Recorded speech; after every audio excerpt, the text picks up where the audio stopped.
Good afternoon, everyone. Shilpi, can you hear me? Heads Yes, up. Auntie. Yes. Great. Nice to be back again. Yesterday we spoke about free will and also a little bit of detachment. So I will, without further ado, I will get straight into it. Rudra, for no particular reason, began to remember an old friend, Sneha. It was more than remembering her. It was as though there was some force pulling him away from the room towards Sneha. She's remembering you, son, said Baba. This is more than remembering, Baba. It's as though she is pulling me towards her. And I really don't have much choice. We always have a choice, beta. Always. Either you make the right choice or the wrong one. But we always have a choice to choose between what is good for the soul and what is good for the body.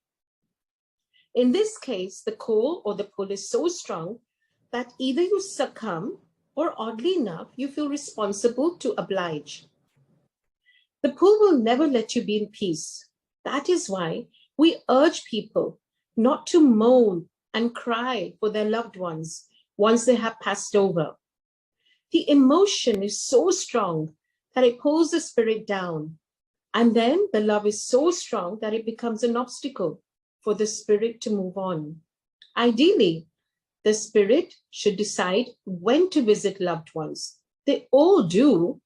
Just because the spirit has left the body doesn't mean the individual has forgotten to feel or love or yearn for his or her family and friends left behind on earth.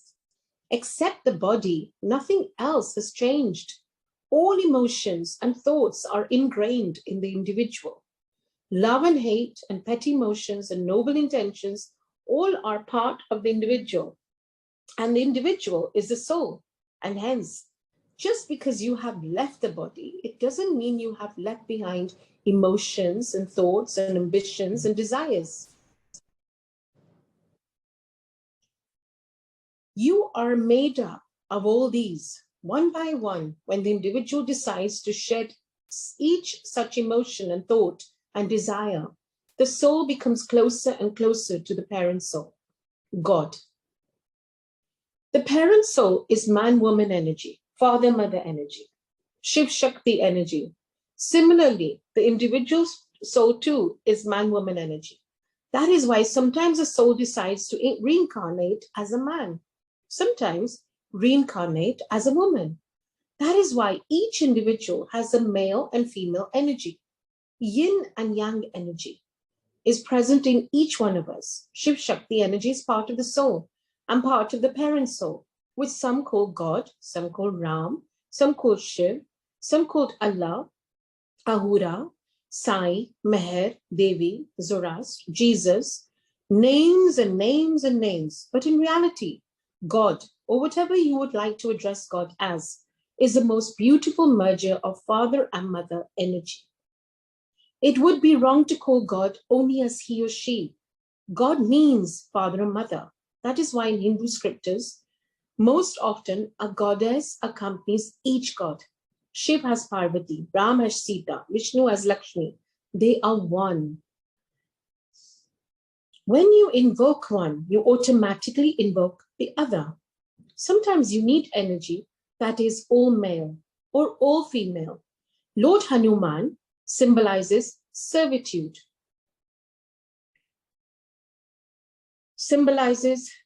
Lord Hanuman symbolizes servitude, symbolizes devotion, fidelity, surrender, one-pointed focus, strength, courage, and bravery. Thus, Lord Hanuman symbolizes predominantly male energy. Goddess Kali symbolizes vanquishing evil, mainly evil within each individual. She symbolizes the energy that converts evil into good, ego into surrender, pride into humility, lust into love, brute force into channeled energy. She symbolizes transformation, change. Thus, all woman energy. An individual needs to channel and harmonize man-woman.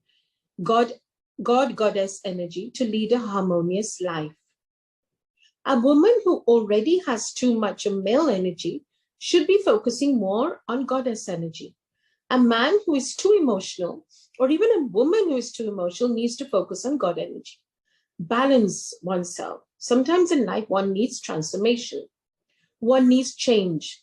Sometimes one needs courage and strength. It is important to understand what and when you need, and thus call out for that energy, as only then will you really be filled with what you seek or what you are lacking in. If you want to get married, it would not be wise to pray to Lord Hanuman, who is a celibate and eternally unattached. It would do you good to pray to Lord Shiva or Lord Vishnu. But I think we are digressing. Must have something to do with all the ghastly tea you have made me drink when you on the physical plane. Ha ha. There you go. Baba, the pull is only getting stronger. Then let us go to where the pull originates from. Let us go to that child and see what she wants. We always have a choice. This is a synopsis now. We always have a choice. This is something we all need to remember. That God, Guruji, has given us abundant choices in life. It's up to us. That is where we exercise our free will. We always have a choice. Always. Either you make the right one or the wrong one. But we always have a choice to choose between what is good for the soul and what is only good for the body. Just before Rudra began to move, his four figures entered the room. They emanated light. He recognized his grandfathers. Another was the principal of his school. One was his teacher, and well as his worst cynic. He had given him grief, created issues. He smiled too. And wonders, Rudra felt pure love emit from each one of them, and he smiled back with complete love and happiness. He understood. At last, he understood. They all had to teach him and help him move towards the light. Some did it with love, some through hard lessons, but the purpose of us all was to help each other to move towards the light.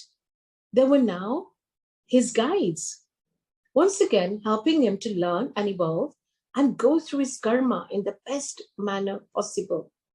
But before he could speak a word, he found himself in a familiar room, Sneha's drawing room. Baba was already present. 3 other spirit bodies were present.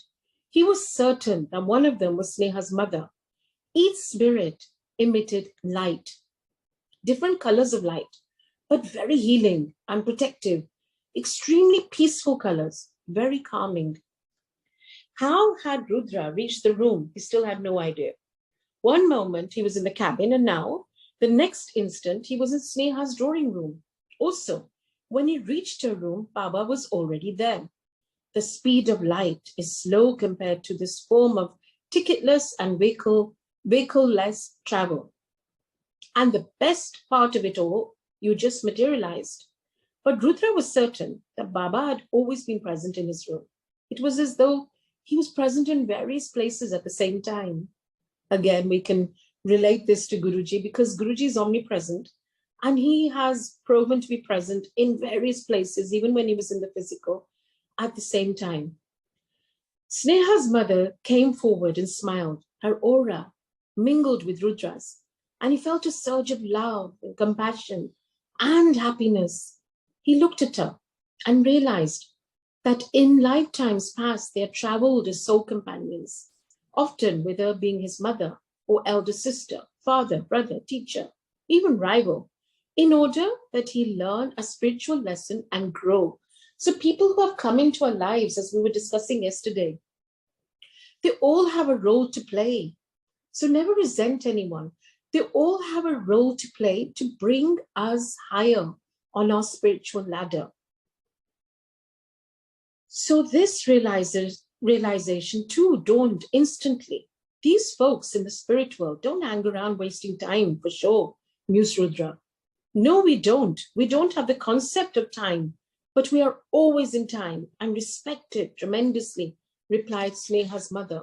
And yes, we communicate only through thoughts, dear. That is why Only those who have reached a level of purity of thought, action, word are co-travelers. Rudra nodded. Boy, this was going to be difficult. No words were spoken, and he understood everything she said. Why am I here? Rudra wondered. She's missing you, Baba replied, but without speaking. For the first time, Rudra looked at Sneha. She was seated on the sofa with a bottle of malt and a few smaller bottles that were obviously tablets. And, Mother of God, is she planning to kill herself? Yes. Don't you think you should be stopping her, Baba? We are trying to. I mean, the way she's drinking that malt, she's getting ready to start popping the pills. Yes, son. Look at her closely. Rudra observed his friend. She looked tired and haggard. She wore a long t-shirt, no undergarments. Not her body, son, the aura around her body. Look at it. Oh, sure. Rudra noticed the colors that emitted from her body and which surrounded her. Aura was dense, and to his surprise, he could read it. It spoke a language far simpler than words. Rudra understood what the aura wanted to tell him. She was angry. She was depressed and suicidal. And the aura was like a dark wall, no holes, nothing that would allow light to enter through. She needs to open that dark wall for us to really help. That is a free will she needs to grant us permission with. So going back to Guruji's words, he used to say, negative na raha karo, because negative hone se aap apne aage दीवार बना देते हो. And so फिर उनको मेहर करने में बहुत मुश्किल हो जाता है. तभी वो कहते थे कि positive रहो, stay positive, so that it's easier for his light to permeate us. When our free will decides to be depressed and low and suicidal or angry or negative, then it's very hard for that divine grace to permeate through us. Therefore, he said, always try and work towards staying in a positive space. So everything resonates actually with him and his words. It's so beautiful. She needs to open that dark wall for us to really help. That is a free will she needs to grant us permission with. This is something we all need to imbibe. Why do I feel the pull so strong? Focus on her, said Baba, and will the answer to come through. When we really will for Guruji to speak to us, he does. We need to listen with an open mind, open heart, let his light permeate. Rudra nodded. He barely understood how the method worked. But what on earth or spirit world did he really know, he mused. I agree, you don't understand much, beta. But you are wasting time. Just focus, Baba sent a thought wave. Darn, focus? Yes. Rudra looked at Sneha and then willed for an answer. And it came. And it was like a physical blow. No, it couldn't be, shouldn't be. Not Sneha. Rudra looked at Baba and then at her mother, or his mother, from past lives. Why? He spoke loud, though no words came through. Why did she? How could she have poisoned the mind of his daughter against him? Not Sneha. They were closer than blood. Free will again, son, said Baba. Though she and you go back lifetimes together. Sometimes Maya, the pull of the earth, and all its trappings is so alluring and such a mischievous agent of evolution that even sages and saints leave aside normal human beings, strip and full, thanks to her. But Sneha knew what it would do to me, and she knew how close I was to my kids. She was my friend. She was more than a friend. Focus, beta. She needs you now. She needs us more than she ever needed anything. One wrong decision can take a soul lifetimes away from the light and from her karmic blueprint. If she were to kill herself, it would be a waste of a precious life, and she would put herself through lifetimes of suffering. You need to help her, son. Time is the essence. Suicide is the worst form of escape, as it claims you 1,000 times more to the situation you are trying to flee. What do you want me to do for her, Baba? And why? Look at her aura properly. What does it say about your relationship with her? Focus, focus, beta. Rudra looked at Sneha and then at her aura. For a while he was angry, but he controlled his anger. He had already realized that first and foremost, a spirit harbors the same emotions as a human body. Secondly, anger hampers the growth and qualities of even those in the spirit world. But he calmed down. Slowly, he could begin reading into her aura. And if he could have cried, he would have. With immense love and the knowledge that we truly are connected in more than countless ways with all those we interact with and meet and love and hate and fight and respect and disrespect, we are all part of the soul group and have always been together. I'm convinced of that. Like, even when Guruji says, "Main ja raha hu, par main apna guru parivar chhad ke ja raha hu." This family, like Guruji has left behind for us, he always used to say, "Eh parivar tode apne parivar ko zyada pyar karega," because we are a soul group and we've been connected probably for many incarnations. This is not the only incarnation. She has been my daughter in one of our lifetimes, and in one, she has been my most trusted son. How many lifetimes have I lived, for God's sake, Baba?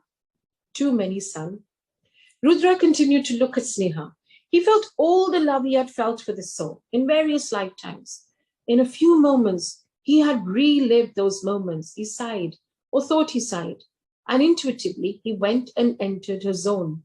The moment his aura touched her darkness, Sneha gave a loud sob and began to cry, really cry. And Rudra was sure that she could feel his presence, and for certain, this would be translated as a memory or thought. This was how on earth one remembered or thought of loved ones. Auras merged. I didn't mean it, Ruth. I didn't mean it. I don't know why I did what I did, but please, I'm sorry. And she could speak no more. She just kept sobbing. Send her healing, son. We need a crack in the wall, an opening, a prayer to us to help her. She must invite us to help her son. Her master and her guides and guardian angels are here. But she needs to call out to us and mean it. This will automatically open the dark auric wall which has enveloped her, thus preventing us from helping her. So Rudra did what he knew best. He prayed to Baba to help this child. Baba, forgive her, lead her, guide her, guard her, have mercy on her. Your blessings, your shelter, your help, your mercy on this child of yours. Forgive her for her mistakes, done knowingly or unknowingly. Thank you for everything, and so be it as I pray. Please fill her body, mind, soul, auras, vibrations, channels, every drop of blood, DNA cell, her very breath and her very being with your mercy, presence, guidance, protection, spiritual energy, healing energy, dispelling darkness and negativity, and filling her up with thy grace, breath, and mercy. So be it as I pray. Amen. And he couldn't believe it. The wall slowly started to disintegrate. A small dot here, a small crack there.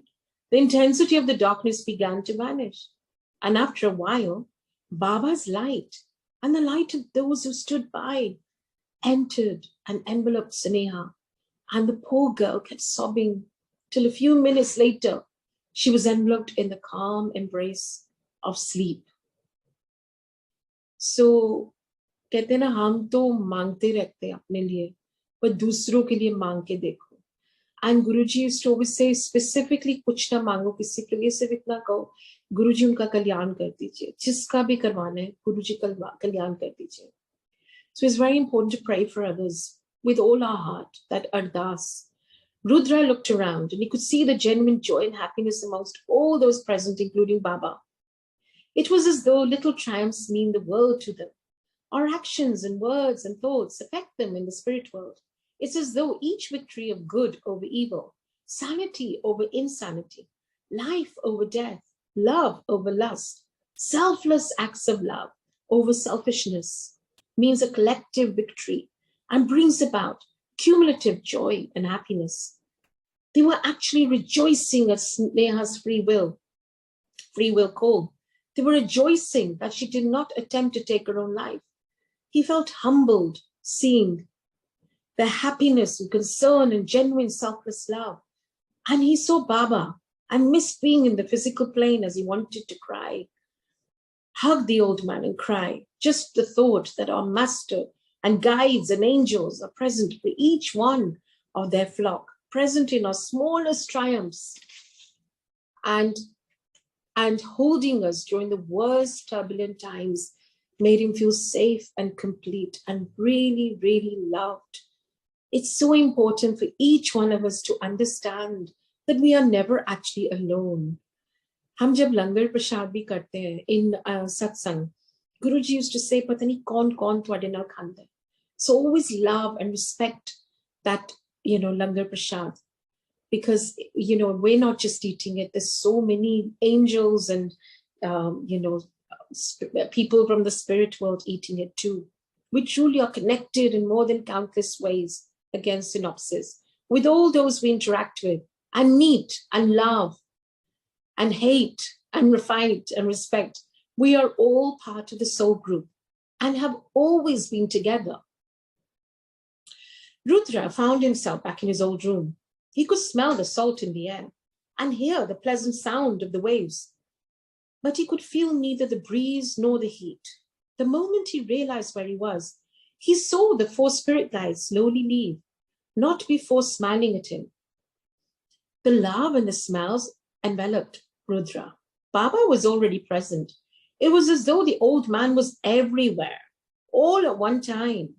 Rudra observed his body, and for the first time he dreaded entering back into it. The feeling of freedom, lightness, profound happiness and love was so intoxicating now that the thought that you would ever have to enter the gross body was terrifying. Thank God I have kicked the bucket, Baba. Very strange way of referring to having left the body, said Baba. English, Baba, is a strange language. Not as strange as your art in making tea, I'm certain. Ah, my cup of tea is good. I hope you guys are having your tea. It is like, high tea reading. So I hope you are all having your tea. Not as strange as your art of making tea, I'm certain. He says, you do realize I'm dead. And for the life of me, I don't understand what is going on. And I'm certain that while I was about to take off to meet Sneha, I saw both my grandfathers, my principal, my teacher, who gave me great grief surrounding my body. So what goes on here, Baba? Please feel free to clarify and take your sweet time, as I have the whole of darn eternity to just hang around with my dead body with an old man with a strange sense of humor. You must understand, beta, that there are no goodbyes between people. Maybe sometimes there are long intervals before they meet again, but there are certainly no goodbyes. Death is just a comma in the paragraph of one's journey back to the source. There are no full stops, just one, when you merge. The soul knows this, and thus is beyond all the crying and grief. Yes, you miss your loved ones, but then if you were certain that you were going to meet up again, the grief would be in control. Grief causes so much distress to the soul who has departed that no amount of physical pain can come remotely close to the intensity of the grief caused due to the lamentation. Imagine your child crying out for you, and you can do nothing to convince the child that you really haven't gone anywhere. You are there, but in a different set of clothes that make you invisible to the gross eye. But the child or the loved one cries on, and you hurt, and you are helpless because your loved ones can't see you, can't hear you, and because of so much grief, can't feel you either. Can you imagine the distress that goes through the spirit who stands feeling helpless, not being able to do anything?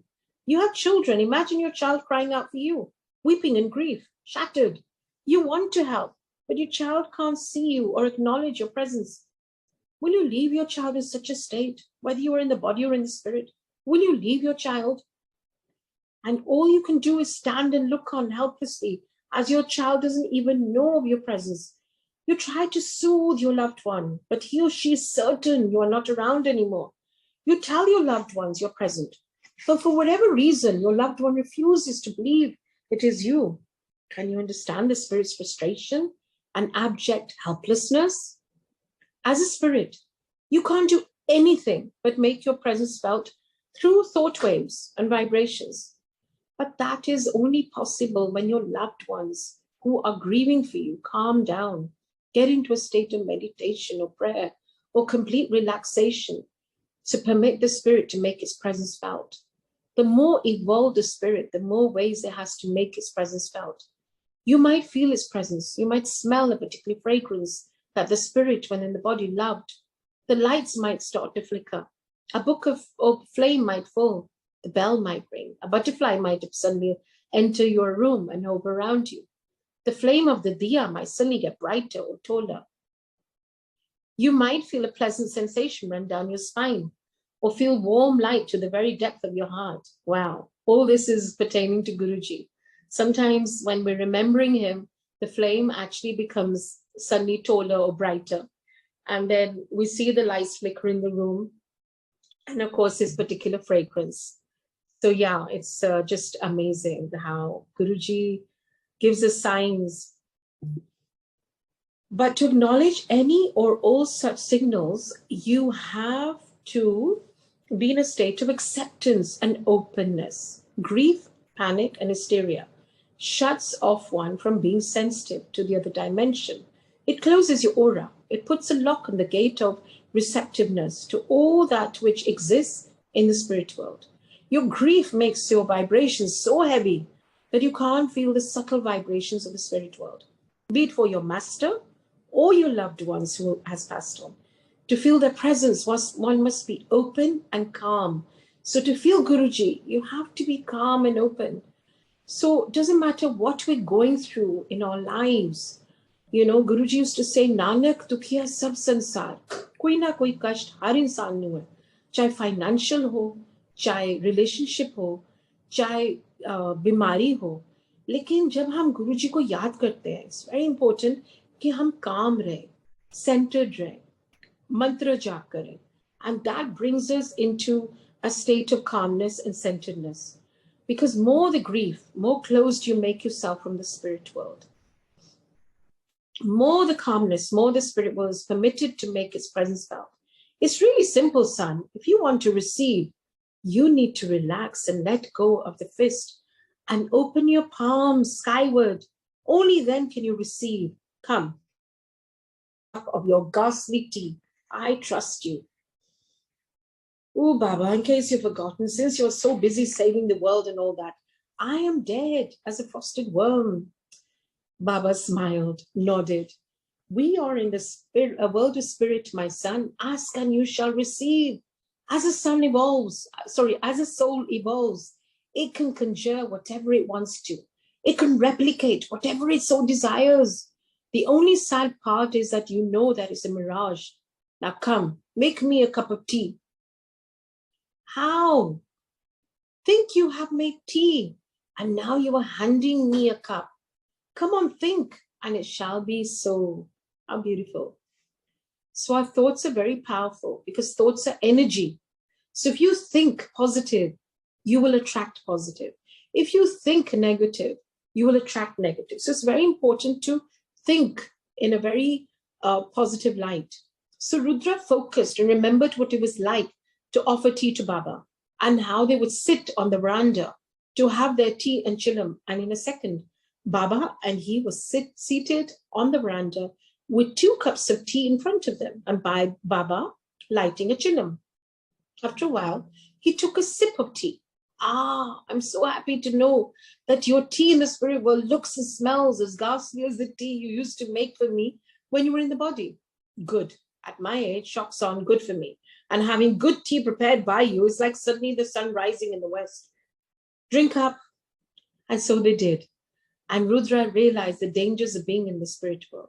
One can think of something or a situation or a fantasy, and it would be conjured up. That could distract the soul from moving onwards on the path of spirituality. You are right, son. The temptations on the spirit plane are of a different kind. You have been to Baba Jan's Dargah in Pune. Yes, Baba. Baba Janana took the form of a woman. But the very word Baba Jan means dearest father. Why did Baba Jan insist on being called a man. It's not that Baba Jan thought less of a woman, but in Sufism, we believe that the person who loves earthly things and all that matters on earth is a woman. The person who is in love with all things related with the spirit world is a eunuch. The person who is only in love with God, that person is a man, because Baba Jan insisted on being called a man. The earth has its own pulls and attractions. The spirit world too has its own pulls and attractions. Your love for God is tested and will be tested every step of the way, be it on earth or any of the dimensions in the spirit world. The earth has its own attractions for the body. Sex, money, power, fame, ego, greed, hunger. There are so many obstacles to transcend, so many experiences to go through, and innumerable lessons to learn. In the spirit world, the very beauty that surrounds you and the very overwhelming feeling of bliss also acts as an obstacle on the soul's journey towards our maker, our creator. The soul's only purpose is to merge with the creator. It doesn't want to be entangled either on the physical or the spirit plane with distractions. But first, the individual has to let go of earthly attractions. He or she should be beyond all cravings for the engrossed body. Then the individual has to get over all attractions, temptations in the spirit world, experienced through the other senses. But still, these are temptations. The individual has overcome physical and emotional obstacles, but one more barrier awaits, that of mental gratification. Once the spirit has overcome even the urge for knowledge and all that which deals with the mind and the intellect, then and only then is the soul ready to merge with the maker. Wow. It is when physically, emotionally, mentally, intellectually, the individual has let go of all urges and cravings, then and only then the soul is ready to merge. Thus, the free will aspect is the individual path to the maker, or the path to further agony and delay from what the soul's only purpose is to merge. You have your paths and you make your choices. By the way, very bad tease son, Rudra spout. He still couldn't overcome the feeling of lightness and freedom of being out of his body, the cage. All his life he has seen people fear death, theirs and their loved ones. Passing over and being released from the body was sublime. Yes, son, but you should have lived a life that has been to the best of the individual's ability, a pure life. Yes, the child will have transgressed and would have blundered and surely would have succumbed to temptations and pettiness. But if the child has tried his or her best to walk the path, that itself opens doors to higher spiritual planes. Otherwise, the release of the soul from the body and subsequently what follows is 1,000,000 times worse than the greatest agony on the physical plane. So we try, when we are on our spiritual path, we do try to be the best version of ourselves. And that is, God, our master, our Guruji, does take into account. He does watch us. He watches and checks us as we watch and check ourselves. When we watch with acute awareness of our every thought, word, and action, we are bound to improve as people. Baba, before I forget, what were my grandfathers and my school teachers doing in the room next to my body? Guarding the body, son. Guarding from whom and why? Baba smiled. It was the most sublime of smiles. His aura, already so beautiful, divine, entwined further with Rudra's aura. And Rudra felt waves of happiness and a sensation that, for want of a more appropriate word, he associated it with bliss. It was nothing remotely connected with any sensation he had ever experienced in the physical plane. Nothing was the same. The colors were so much sharper and so much brighter. Every leaf throbbed with life. He could see colors in the simplest of objects, which took his breath away. From afar, he could hear the most sublime of music that he had never ever heard or would be able to describe. The music seemed to have a life of its own. He could see the sun rays being guided down gently onto the wings of a butterfly. And he could see the plants and the flowers actually get nourished by the rays of the sun. He could see them throbbing with life because of the rays of the sun and the nourishment from the soil. It was as though each and every minute detail was taken care of by a God who was so benevolent, so kind, that one were to spend every lifetime and every moment in every lifetime in prayer of gratitude. Still, it wouldn't be enough gratitude shown towards the Creator, Father and Mother of each and every living organism. Now you know why I used to keep telling you to pray and pray and pray and pray some more, to work and give back to the underprivileged and to take care of nature. For He has taken infinite care and with love that only He is capable of, nurtured each and every living being. So it is important to give back to society. It is important to do service for the underprivileged.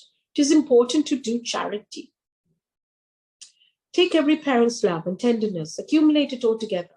It would be like a dot on the sun when compared to the love and care and infinite mercy God has for each and every single being, no matter what each does to hurt Him, and no matter how each one gets entangled with the senses and forgets Him, and no matter the pain and anguish each one causes Him, the Lord still loves each one with a magnitude that only He as Father and Mother is capable of.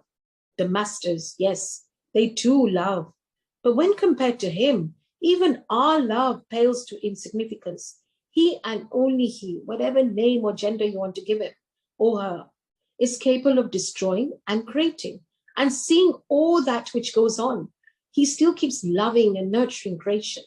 That is why the greatest gift a child can give Him is to make him happy and proud, utilizing time and capabilities of prayer and gratitude, working and giving back to nature and to the poor as much as possible. It's really not asking for much. It really isn't. We all have abundance. We all have been given abundance by our Master. So it is really important to give back. The more we give, it's something we've heard since childhood. The more you give, the more you receive. It is true. Nothing goes unnoticed. Nothing, not even a speck of your giving goes unnoticed. So you will get more, like manifold. So give your time, give your money, give whatever you can, but give with benevolence, give with an open heart, because you will receive much more in kind or in, wealth.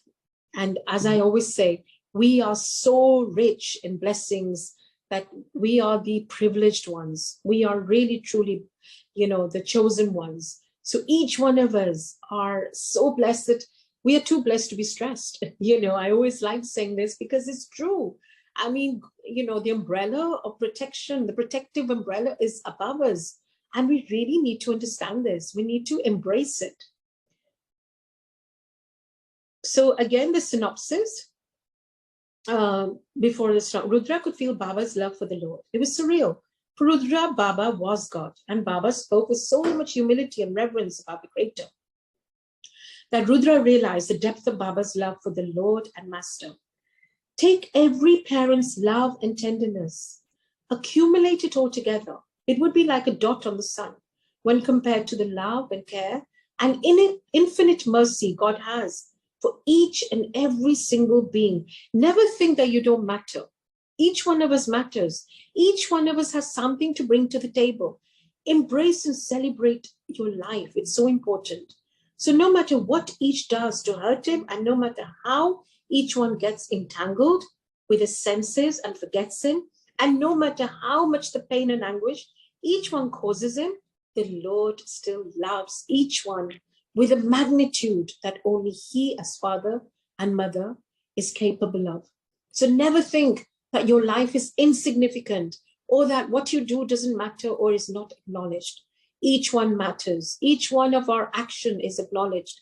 Each one of our words spoken, a kind word spoken, is recorded by our Akashic records, by our Master, by the universe, by our angels. There are always protective forces around us. We need to stay in a clear, positive space as much as we can. I want you to see a child pass over. Rudra, for a long while, went blank. No thoughts and no emotions surfaced. You want me to see a child die? What are you asking me? Oh, Death is a term we only use when a person leaves the path and starts walking the dark road to evil. Otherwise, we never use the word death. It's a Passover. Baba, you know what I mean? Baba, I need your complete, beta, I need your complete surrender. You need to surrender completely, irrevocably, implicitly. Just surrender. Nothing more, nothing less will do. If you want complete blessings, as Guruji used to say, you need to surrender completely. No mind used. Apni ego, apne ifs and buts baar chad ke aaya karo, as Guruji used to say. So again, we can resonate with this, that complete surrender, without any questions, without a grain of doubt. Beta, nothing more, nothing less, just complete surrender.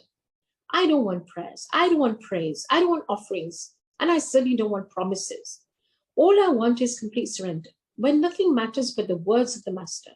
I want those who consider me their Master to expect nothing but my love and the promise that I will take them to the light and make them light itself. But all I want is their complete surrender. That you have of me, Baba. Then why are you questioning my decision for you to see a child pass over to the spirit world? Sorry, Baba, it won't happen again. Baba smiled. We are going to spend some time with the father of this child as a real test. We are going to spend some time with the father of this child, as the real test is his and not the child's. The child's time has come to pass over, but we want to see how the father takes the child's passing over. Rudra nodded. Baba smiled. I know you're not comfortable with all this. I know how devastated you feel when anything happens to any child, but son, you need to go through this too. Maybe it's a collective karma that all of you have to go through together. Rudra felt a sinking sensation. He could feel the heaviness enter his aura. He could see the hue of his aura change. The lightness he had gotten used to began to leave, and he began to feel strangely heavy, as though he was back in his body. Even the colors around him began to dim, and strangely, the bliss and elation began to recede. This wasn't supposed to happen. He was in the spirit. He couldn't be feeling like this in the spirit world. And why should you not feel like this just because you have left your physical body? I don't know, Baba. I don't know. But I'm feeling heavy. I was under the impression that once I am no more in the physical body, I won't feel sad or uneasy or apprehensive. Why, beta? When you change clothes, do you change your inherent nature? When you wear new clothes, do you become more intelligent? Or do you start speaking a new language? I don't think so. Then why do you expect that when you have dropped your physical covering, which has the same function as that of clothes, and are in a spirit casing, all your fear, anger, hate, jealousy, pride, whatever baggage you've been carrying all through your life, should suddenly disappear? Of course it doesn't. Yes, physical pain will disappear as you don't have a physical body, but emotional and mental issues will continue. And that's why we always say the Bible, the Gita, the Quran, can let go and let God. So this has such a profound meaning, that let go of all your anger, resentment, jealousy. We must forgive. And forgiveness starts with ourselves. We must forgive ourselves, and then we must forgive others. It is so important not to hold any guilt. We all do, but we learn. The more we start loving Guruji, the more we realize that we have the power to forgive, the power to release all negative emotions. Because Guruji helps us do that. God help those who help themselves. We really must take that first step towards wanting to be lighter, to be good human beings. We must want that more than any other want. No desires matter, they're transient in nature. This one goes till our next life, next garb that we wear, next coat that we wear. Yes, your physical pain will disappear as you don't have a physical body, but emotional and mental issues will continue as you are still clothed in the spirit clothing, which is an embodiment of emotion and thought. Remember this one thing, son. You carry all your baggage, even into the spirit world. And it is this baggage which will decide in which spirit plane or dimension you shall live, till you have once again come down and you again wear your physical casing. Sometimes the baggage you carry as emotion or thought is so heavy that you remain earthbound itself. But it's worse. Just as you can see the colors so rich and beautiful and hear music so enchanting and feel so light, similarly, if you drop your physical body, but you are carrying very heavy baggage, your emotional or mental issues get magnified and multiplied. If you can feel light and blissful, sun, you can also feel so dense, so dark and heavy that no words can be used to describe that terrible state. You mean, Baba, if you're an angry person, when you drop your body, your anger still remains with you? Is that what you're saying to me? Of course, anger is an emotional and mental casing. They clothe your spirit world, your spirit body. Your physical body isn't angry. You are. You are the sum total of physical, emotional, and mental energy. You have dropped the physical baggage, but your emotional and mental baggage is clothed anyway as a part of your consciousness. And you are your consciousness. You carry all this junk with you. If you want to release all this negative baggage, you better do it when you're in the physical plane. As in the spirit dimension, this luggage will only get heavier, denser, and more magnified. It's so beautiful and so true, because the more we come into a satsang and we come into the space of spirituality, the more awareness is grown, the more we realize how much we need to change as people, and we become lighter if we work on ourselves. That inner engineering, inner kind of, work that we have to do, we must do. And then God help those who help themselves. Then that, that process is fed. It's very important to understand that we must do our work. We must take that action towards becoming a better people. If you can't handle it on earth, what makes you think that as a spirit, when this issue has multiplied 100-fold, you'll be able to handle it? In the spirit world, everything multiplies many folds as the vibrations are very subtle. Just as you see the colors around you so clearly and sharply, the same way the emotions and thoughts you carry with you multiply 100-fold. The positive and the negative emotions become sharper and get in one's face so many more intensely. You feel love, you feel hate, with a sort of impact that is unnerving. That is why the physical state is so important for the soul's progress. We have each been given this physical garb. This incarnation is priceless. Know that. It is not to be wasted. It is to be used to evolve spiritually. So it is very important to work on ourselves in this physical plane. That's why the body is a temple. And therefore, it's very important to take care of it and not to take our body for granted. Keep it healthy. Keep walking. Like Guruji used to say, ek ganta zarur walk karo. So it's very important to do, pranayam, maybe yoga, walk, just do light exercises, keep your body fit and fine, so that we're able to make it the vehicle that is to take us to the light.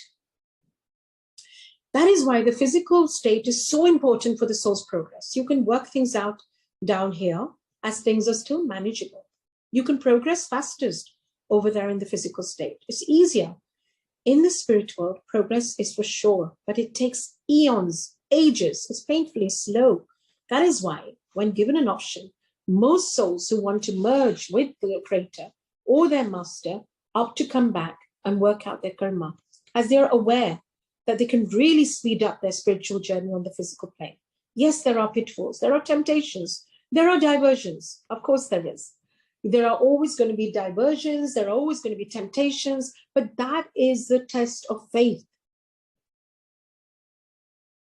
But that is what makes the reward so much greater, and to reach the destination so much faster. If you can't tackle your issues on earth, trust me, you aren't going to be able to tackle it anywhere else. Also, one has to experience the full impact of one's actions, first in the spirit plane, and then once again in the physical plane. But after going through an agonizing time in the spirit plane, and nobody's going to create the agony but you yourself, as your soul will demand clarity, purity, and the final merger. Now we need to be with Kaz. Rudra nodded. Kaz was his closest friend and the only one who had never judged him, ever. Who is passing over, Baba? Jehan. Rudra could feel sadness envelop him. Things began to get darker. Even Baba began to grow fainter. Jahan was Kaz's friend. If Jahan died, Kaz died too. He would die every moment of every day of the remaining life he had on earth. Not Jahan, Baba. He is but only 7 years old. He can't die, Baba. Why him? He may be 7 years old to you. For us, Jahan is thousands of years old. Son, he has come down to teach Kaz the most important lesson of all, that of acceptance. It's my will, son. I know what I'm doing. Jahan's time has come. We need to respect the karmic blueprint. First, I'm going to show you in a flash a few days, last days spent with both father and son, so that you understand the gravity of the situation, and then take you to experience the last moments of Jahan on the physical plane. Come, think of your friend. Rudra could feel his aura tremble. It was as though he was back in his body, and his body shook with emotion. But he focused on his friend, who was like a brother. He focused on Kaz. Death is a term, against synopsis. Death is a term we only use when a person leaves the path and starts walking the road, dark road to evil. Otherwise, we never use the term death, because life goes on. Life is eternal, and we never lose our loved ones, because we are to reunite with them and meet them again one day. So just to pray for them and pray with them and know that we are all one. We are part of the same soul family. So that is so beautiful. I think it's been almost an hour, but if you permit me, I can read maybe a little bit about Kaz if you want. Otherwise, please give me an indication that time is up. I don't want to exceed the limit either. I can just read maybe one page on... Auntie, please read. Yeah, okay, perfect. Yeah. I hope you're all enjoying it and you're grasping your own lessons from this, because that's the whole idea. There's so much wisdom, pearls of wisdom flowing through this wonderful book. Again, I want to thank Rusbe. I know he's not online, but he's given us a real treasure. Certain books are just priceless. In a flash, Rudra was with Kaz. It was early morning. Rudra saw both father and son fall asleep on the bed. Jahan's head was with curly hair resting on his father's chest. Both their auras merged. It was strange seeing them asleep. Physically, so different, but their auras were one. Kaz, fair with his hair curling at the ends, a mischievous man, but truly in love with his kids. And Rudra remembered his children. But he focused on his friend, who was going to lose his son in a few hours. Rudra saw Kaz's grandfather, who had passed over a decade earlier, enter the room. Sheathed in beautiful light, he had never met the old man, but Kaz had spoken of him with love. He had left his body calmly at home with all his loved ones near him. The old man, in a robe of luminous sheen, touched Kaz's aura, as though blessing him, but also waking up the young man. Seconds later, Kaz stirred, and the auras that had merged disengaged, and now Rudra saw distinct sets of auras. The moment Kaz woke up, a dark, brooding shade covered his luminous aura. That meant only one thing.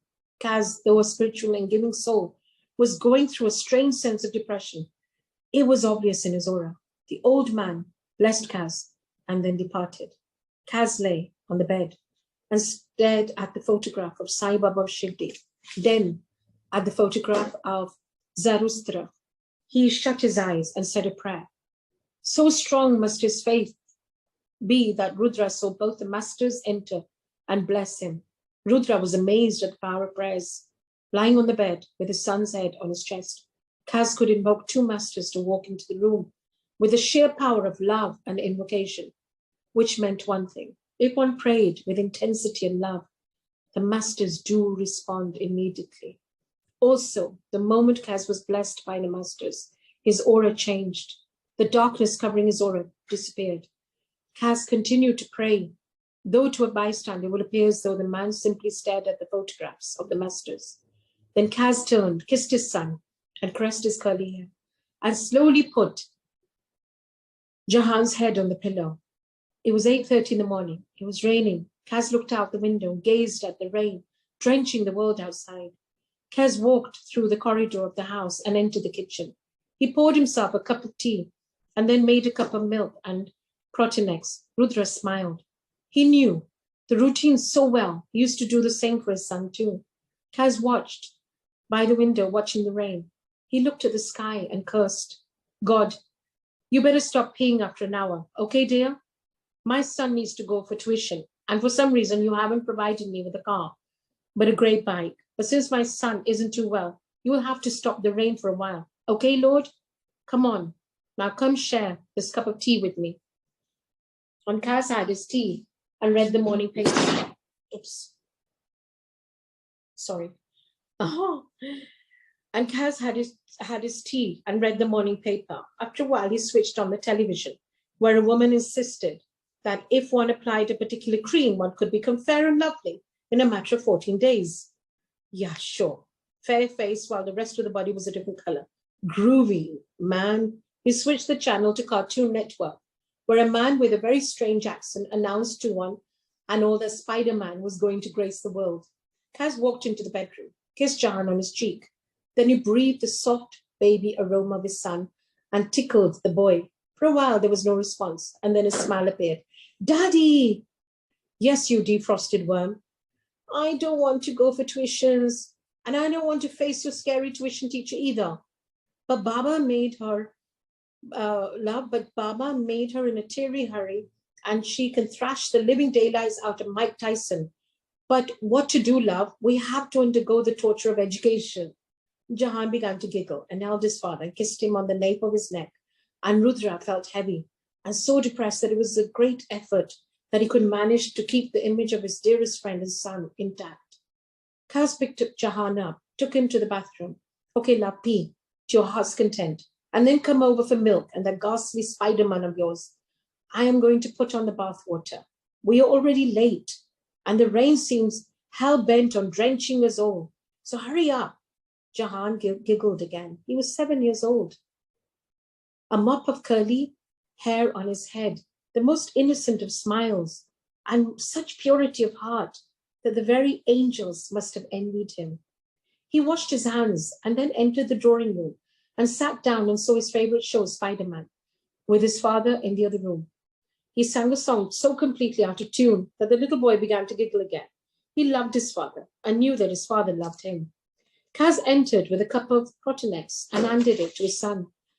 Okay, my worm, we have 45 minutes to have milk, brush our teeth, have some sort of breakfast, bathe, clothe, convince God to stop being, and then reach that ogre that goes about in an unconvincing disguise of your tuition teacher. So hurry, my love, my bacha. Ha, the worm hasn't heard a blasted word. The telephone rang. Yeah, Kaz here. Ah, the mother of the worm calls. Yes, oh, we are ready. We will leave in 10 minutes. Oh, yeah. He has had his bath, eaten breakfast. Now he's all ready. But watching Spider-Man thrash the living daylights out of an old woman. And we shall leave in 10 minutes or maybe 15. No, we are going to be late today. No way, madam. No, don't worry. Trust me. Okay, bye. Kaz put the phone down, hummed something, and sat down once again next to his son. That was your scary mother calling to inquire if her son was all suited and booted. You heard your prestigious father speak a delayed version of truth. So all is well with the world. Remember, my boy, never lie. Never, ever lie. Just give them the truth that they want to hear. Rudra smiled. That was Kaz. A few phone calls came, though. Kaz was a healer. He was a good healer, but he was an emotional healer. He also contributed articles to various newspapers and magazines. He was an on and off an editor of magazines. His priority was very clear. His kids. Jahan was the younger one. Frashi was the elder. His darling daughter was a handful. His wife was a chartered accountant, a good though hurried woman. Kaz spoke on the phone. Listen, dear, in the end, we have to accept with grace whatever our master has in store for us. That is faith. If we can't accept with grace what he has in store for us, no amount of spirituality is worth its salt. Whatever is in store for us, good or bad or hard experiences, it is for a reason. Every time there is a reason. Our master, our Baba, our Guru knows what is best for us in our spiritual growth. I know what we are going through. I know what you are going through. I understand it's easier said than done. But dear, no amount of reading or breathing or chanting is going to change the course set for us by our masters. Prayers can change destinies, but nothing can change what our master wants us to experience. He gets no joy in seeing us grapple with our truth and our destiny. Pray for only one thing, and that is to accept whatever is in store for us with grace and positive surrender. I am going to pray that your son gets well as fast as he can, spiritually possible. But you pray to Baba that whatever is best for your son takes place. He knows what is best for each one of us, from a butterfly to the well-being of the universe. Just pray that your son accepts his lot and ask for strength and positive surrender. Don't worry. I too will pray for him. Just pray. Okay, dear. We'll see you in a day or two. But I will see you tomorrow. Thank you so much. And I hope you enjoyed the reading. And I hope you enjoyed your tea. Mine has become cold. And it's a beautiful book. I hope you all enjoyed the reading, imbibed the pearls of wisdom, and are looking forward to another day of reading, which is tomorrow. Any questions? Thank you, Auntie. Thank you so much. It was really beautiful. So much to learn and imbibe from. And yes, if anybody wants any questions or anything, please.